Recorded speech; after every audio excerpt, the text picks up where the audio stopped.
Hello friends, कैसे हो आप सब। तो आज हम पढ़ेंगे यूनिट नंबर 4, जिसका नाम है स्तरीकरण, सामाजिक लिंग यानी कि जेंडर, सोच और जातीयता से जुड़े आयाम। तो बेसिकली यहाँ पे जो मेन फोकस होने वाला है वो होने वाला है लिंग के ऊपर, ठीक है, यानी कि जेंडर। यहाँ पर हम जेंडर के बारे में बात करेंगे। जेंडर में स्पेशली जो वुमेन्स है उनके बारे में, कि समाज में उनका जो स्तर है वो कैसा रहा है और क्या क्या धारणाएं उनके बारे में सामने आती हैं निकल के, ठीक है। इसके अलावा उनके साथ कैसे कैसे भेदभाव होते हैं, किस तरीके से उनके साथ बर्ताव किया जाता है, ठीक है, और पुरुषों से कैसे उन्हें कमज़ोर समझा जाता है।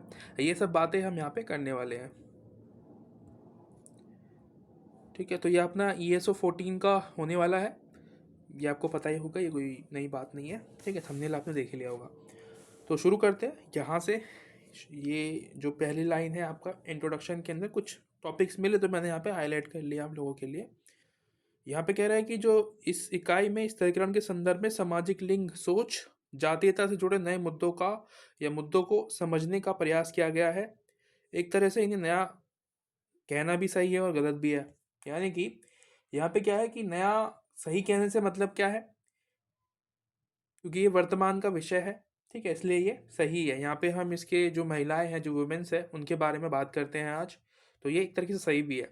गलत इसलिए भी है, गलत क्यों है, गलत इसलिए है क्योंकि हिस्ट्री में, इतिहास का अगर उठा कर देखें तो महिलाओं के लिए कोई बात नहीं की गई, उन्हें पुरुषों से कमज़ोर समझा गया हमेशा, राइट। तो इसीलिए ये गलत भी है, क्योंकि वहाँ उस समय हमने ये सब क्यों नहीं सोचा। ये जो बातें हैं ये हमें पहले सोचनी चाहिए थी। उनको अधिकार देना, ठीक है, वो जो काम करती है उनको बराबर का दर्जा देना, ये सब काम हम पहले भी कर सकते थे, लेकिन हमारे जो पूर्वज थे वो ऐसा नहीं कर पाए या नहीं करना चाहते थे, ठीक है। कुछ भी रीजंस हो सकते हैं। तो ये यहाँ पे इतना है हमारा। उसके अलावा जो मेन टॉपिक है आपका यहाँ से शुरू होता है, सामाजिक लिंग सोच और जातीयता के जातीयता से। तो यहाँ पे बेसिकली दो शब्द आपको देखने को मिलेंगे, सामाजिक लिंग, ठीक है, लिंग सोच। बेसिकली ये लिंग सोच करके है एक टॉपिक, और एक है जातीयता। तो आपको इन दोनों के बारे में पता होना चाहिए कि लिंग सोच बेसिकली होती है कि जैसे महिलाओं का शोषण होना, ठीक है, उनके लिए गलत सोचना, ठीक है, और उनको बाहर, घर से बाहर निकलने की परमिशन ना देना, घर में रखना, उनको पढ़ाई ना कराना, ये सारी जो है हमारी लिंग सोच है कि किसी एक पर्टिकुलर जेंडर को हम रोकते हैं कुछ काम करने से, ठीक है, इस क्योंकि हमें लगता है कि वो कमज़ोर है और कहीं उसके साथ कुछ गलत ना हो जाए, इसलिए हम सोचते हैं कि नहीं, वो घर पे ही ठीक है, ठीक है। क्योंकि देखो यहाँ पे क्या है कि हमें ये भी समझना चाहिए, किसी चीज़ के दो पहलू होते हैं। अम, हमारे समाज में अगर स्पेशली इंडिया को देखें तो हम महिलाओं को एक गहने की तरह समझते हैं, ठीक है, सोना चांदी, या आप समझ लो डायमंड। इस तरीके से कि हम नहीं चाहते इंडियन फैमिलीज़ में कि हमारी जो महिलाएं हैं, ठीक है, हमारी जो बहन बेटी है, वो घर से बाहर जाए, उनके साथ कोई गलत करे। इसीलिए भी जो है ये सोच जो है, इसको हम कह सकते हैं, पर स्टेरियोटाइप मानते हैं आज इसको लोग। पर हमें ये भी सोचना चाहिए कि उनकी जो एक मजबूरी रही होगी, वो उन्होंने क्यों सोचा ये सब चीज़ें। कुछ चीज़ें थी जिसको वो अलाउ कर सकते थे उस समय, जैसे कि स्टडी कराना महिलाओं को, उनकी जो लड़कियां होती हैं उनको, पर वो नहीं किया गया, वो करना चाहिए था। उसमें हम कह सकते हैं कि वो गलत थे उस मामले में। और ये भी जो है हम देखते हैं इसके अंदर। उसके अलावा एक शब्द जातीयता। तो जातीयता का मतलब होता है एक समूह जो कि संख्या में अल्पसंख्यक इनको कहते हैं बेसिकली। जैसे कि हम बात करते हैं वुमेन्स की, ठीक है, इनको हम अल्पसंख्यक क्यों कहते हैं, इनकी संख्या कम है इसलिए नहीं। संख्या तो इनकी 50% है, पूरे विश्व में अगर देखें तो महिला है, उनका जो हिस्सेदारी है वो 50% है। लेकिन हम इनको अल्पसंख्यक इसलिए कहते हैं क्योंकि जो शोषण इनके साथ हुआ है, जो अधिकार इनको नहीं मिलते हैं, बराबर का दर्जा नहीं मिलता है, इस वजह से इनको हम अल्पसंख्यक कहते हैं, ठीक है। जैसे ही हम SC ST की बात करते हैं तो वो अल्पसंख्यक है, OBC जो है वो अल्पसंख्यक है, या पिछड़े हुए हैं, इन वजह से उनको जो है हम अल्पसंख्यक का दर्जा देते हैं। इनको क्यों, क्योंकि ये भी उसी कैटेगरी के अंदर आती हैं, ठीक है। जो महिलाएं हैं वो उसी कैटेगरी के अंदर आती हैं कि भाई उनके साथ भी हमने ऐसी इसी तरीके से व्यवहार किया जैसे कि SC ST के साथ हमने किया पहले, ठीक है। तो ये शब्दों के मैंने आपको मतलब समझा दिया अभी। अब हम चलते हैं आगे, अल्पसंख्यक कौन है इसको देखते हैं हम। तो UNO की रिपोर्ट जो है 1980 के आधार पे यहाँ पे लिखा हुआ है कि विश्व की जनसंख्या का आधा हिस्सा महिलाएं हैं, यानी कि 50%, ठीक है। विश्व की बात कर रहे हैं यहाँ पे हम, वर्ल्ड की, ठीक है। पूरे विश्व में 50% महिलाएं हैं और दो दो तिहाई घंटे जो है महिलाएं काम करती है। और उनका जो हिस्सेदारी है ना काम की, यानी कि जैसे कि पुरुष है तो वो पुरुष जो पैसा कमा के लाता है, इकोनॉमी जो है पुरुष की ज़्यादा है, महिलाओं की सिर्फ 10% यहाँ पे आपको देखने को मिलती है। ठीक है, ये 1980 की रिपोर्ट है, अभी नई जो आई है मुझे उसका याद नहीं है। ठीक है, वो आप सर्च करके देख लेना अभी के हिसाब से, वो भी ज़रूरी है क्योंकि अगर आप लेटेस्ट लिख के आते हो तो अच्छा है। पर आप ये वाला एग्जांपल दे सकते हो वहाँ पे कि इस तरीके से जो है चीज़ दी हुई है। अब शायद बढ़ गया होगा। ठीक है, 10% तो बहुत कम लिखा है, ये 1980 के आसपास का समय था। अब 2024 शुरू हो गया है तो अब के हिसाब से जो शायद बढ़ गया होगा। 40% जो है मैं मान के चल रहा हूँ कि इतनी जो हिस्सेदारी है महिलाओं की होगी। ठीक है, हो गई होगी। तो ये इस हिसाब से मैं बता रहा हूँ आपको, मतलब एक अंदाज़ा है क्योंकि मैं देखता हूँ कि बहुत सारी जो लड़कियां हैं मेहनत करती हैं और अच्छे पदों पर बैठी हैं और जॉब्स भी करती है अपने परिवार की हेल्प करने के लिए। ठीक है, और पार्ट टाइम काम जैसे ट्यूशन पढ़ाना और भी जो काम है स्टडी से रिलेटेड या और भी काम, ठीक है, पार्ट टाइम जॉब्स करना, वो भी करती हैं। तो ये है इसके अंदर। ठीक है, ये अल्पसंख्यकों का मैंने आपको बताया कि ये अल्पसंख्यक कौन होते हैं। ठीक है, तो अल्पसंख्यक महिलाएं हैं क्योंकि इनको बराबर का दर्जा नहीं मिलता समाज में। ठीक है, इनको हमेशा कम समझा गया है। देखो, अल्पसंख्यक का मतलब ये नहीं होता कि वो जनसंख्या में कम है। अल्पसंख्यक का मतलब बेसिकली होता है जिसके साथ गलत व्यवहार हुआ हो, शोषण हुआ हो, उसको समानता का अधिकार न दिया गया हो, तो उसको हम अल्पसंख्यक कहते हैं। क्योंकि 50% है महिलाएं तो उनको अल्पसंख्यक नहीं कह सकते। ठीक है, एक नंबर में अगर हम काउंट करें तो उनको अल्पसंख्यक हम नहीं कह सकते, उनको हम कहेंगे अल्पसंख्यक इस आधार पे कि उनको जाति या उनके लिंग के आधार पे उन्हें कम समझा गया है। ठीक है, तो ये भी समझना है आपको।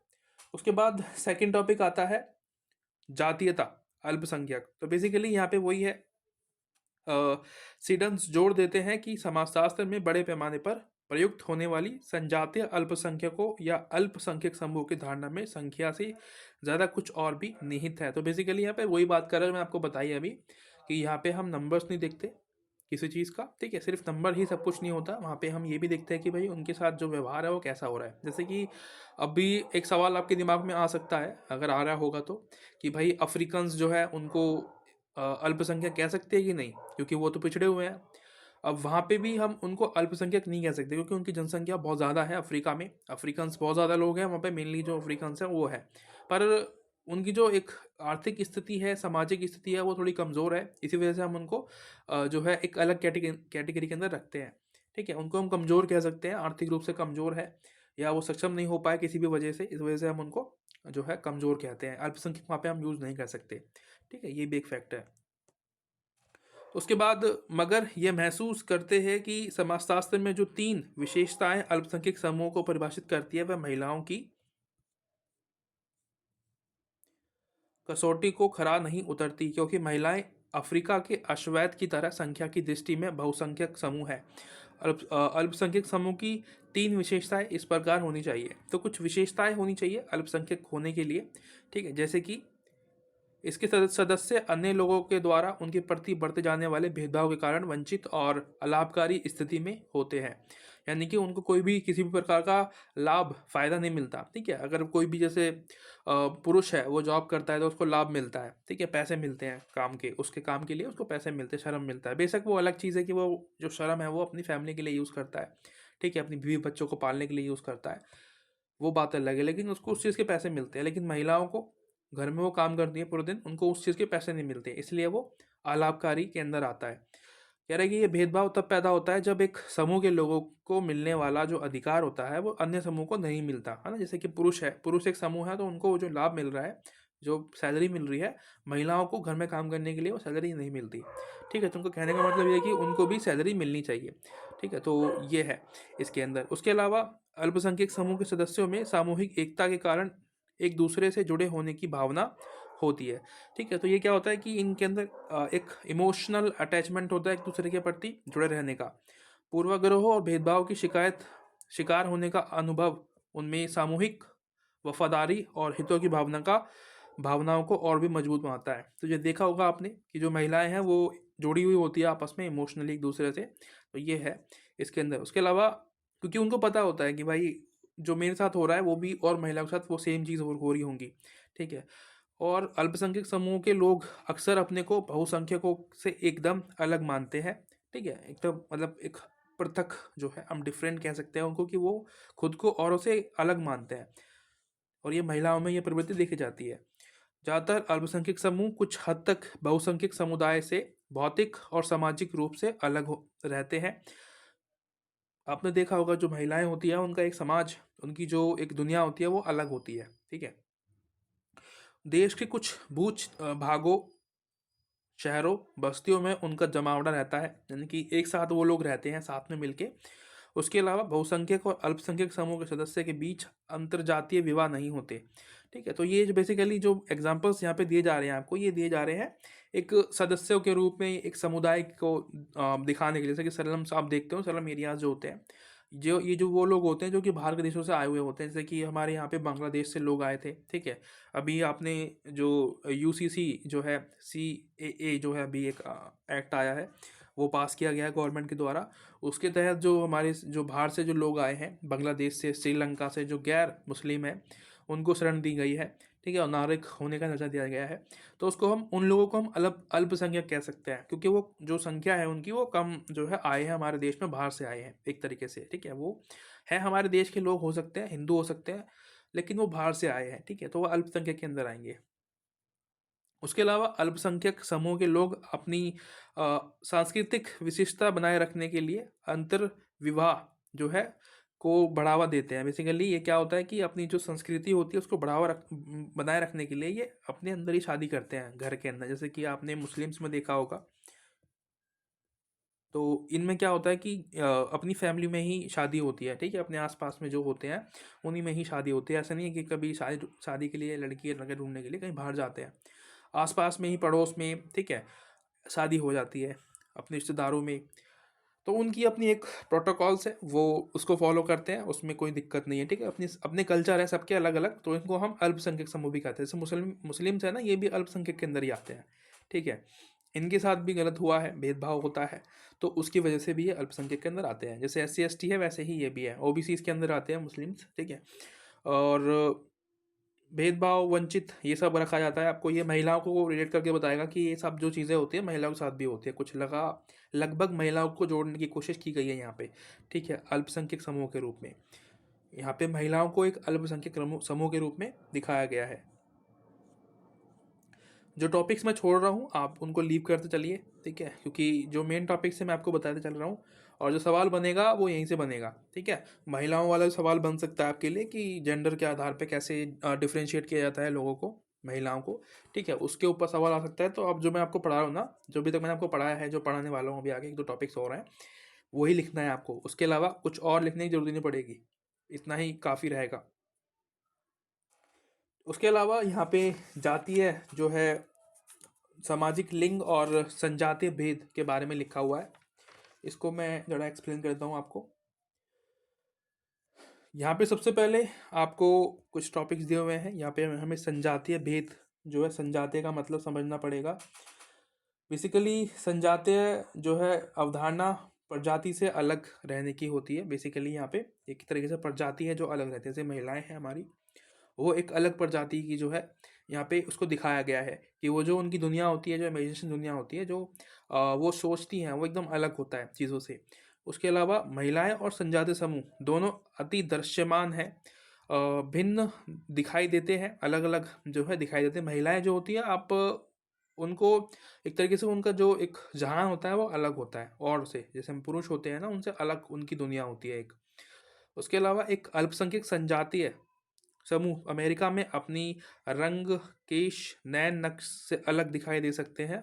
तो महिलाओं को अलग दिखाई देना चाहिए, राइट। और उसे ना केवल अपनी पुरुष लोगों से कम अ, लोगों से कद में छोटा, कमज़ोर, वजन में हल्का होना चाहिए, बल्कि उनका पहनावा, चाल ढाल, बोलचाल और हाव भाव भी अलग होना चाहिए। तो ये क्या है, संजातीय समूह की या संजातीय भेद की एक पहचान होती है कि वो और लोगों से अलग होते हैं, डिफरेंट होते हैं। जैसे कि महिलाएं हैं, ठीक है, पुरुषों से अलग होगी डेफिनेटली, उनमें कुछ ना कुछ बदलाव तो होगा, फीलिंग्स उनकी अलग होगी, उनकी सोच अलग होगी, उनकी जो बॉडी स्ट्रक्चर होगा वो पुरुषों से अलग होगा, राइट। तो ये है। उसके अलावा स्त्रियों की अविश्वास पात्र, बदजुबान, बहुत सारे शब्द जो हैं उनके लिए यूज़ किए जाते हैं, मैं पढ़ नहीं सकता यहाँ पे, ठीक है। कुछ शब्द जो हैं आप पढ़ लेना। ये लिखे गए हैं कि जो महिलाएं हैं वो इस तरीके से के जो है उनके लिए शब्द यूज़ किए जाते हैं। अब आपात जो है एक तरीके से गलत तरीके के शब्द जो होते हैं वो हम यूज़ करते हैं। अविश्वास बात यानी कि जिस पे विश्वास नहीं कर सकते, ऐसी महिला, ठीक है। और अबला नारी, हमने उनको एक तरीके से इस तरीके से जो है ट्रेन किया है कि वो अपने आप को कमज़ोर समझे, ठीक है। बेशक ये इसमें कोई दोहराई नहीं है कि जो महिलाएं हैं वो शारीरिक रूप से कमज़ोर होती हैं, ठीक है। पुरुषों के मुकाबले अगर देखा जाए वैसे वो कमज़ोर भी नहीं है, क्योंकि वो घर का काम सारा कर लेती हैं, ठीक है, जो शायद पुरुष नहीं कर सकते थे। लेकिन फिर भी हम यहाँ पे जो है देखते हैं कि महिलाएं वैसे कमज़ोर नहीं है, वो सभी काम कर सकते हैं जो पुरुष कर सकते हैं। लेकिन कुछ कुछ एक ऐसे काम भी हैं जो सिर्फ पुरुषों के लिए ही रहते हैं, राइट। वजन उठाना, राइट। और बहुत सारे ऐसे काम हैं जो कि सिर्फ पुरुष ही कर सकते हैं। इन भेदों को बस एक बार प्राकृतिक मान लिया जाता है, तो इसका जो है उनको ही फॉलो करते हैं। यानी कि अ, हम सोचते हैं ना, हमारी जो डिलेमा, जो हमारी एक स्टेरियोटाइप जो सोच रहती है वो ये रहती है कि महिलाएं हैं, अबला है, और सभी ये सोचते हैं कि अबला ही है, राइट। और उनके साथ उसी तरीके से हम ट्रीट करते हैं कि वो अबला नारी है और कुछ गलत ना हो जाए उनके साथ, ठीक है। रात में बाहर निकल रही है, कुछ लोग जो है उनके पीछे ना पड़ जाए, कुछ बदतमीजी ना कर दे, तो इसलिए हम उनके लिए जो है ज़्यादा सोचते हैं।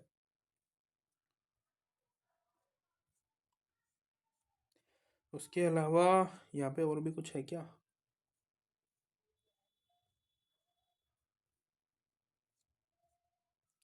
नहीं, यहाँ पे इसके अलावा और कुछ नहीं है। बाकी कुछ टॉपिक्स जो अगर आपको लगता है कि नहीं मुझे और पढ़ना है, तो आप बेझिझक पढ़ सकते हैं, कोई दिक्कत नहीं है।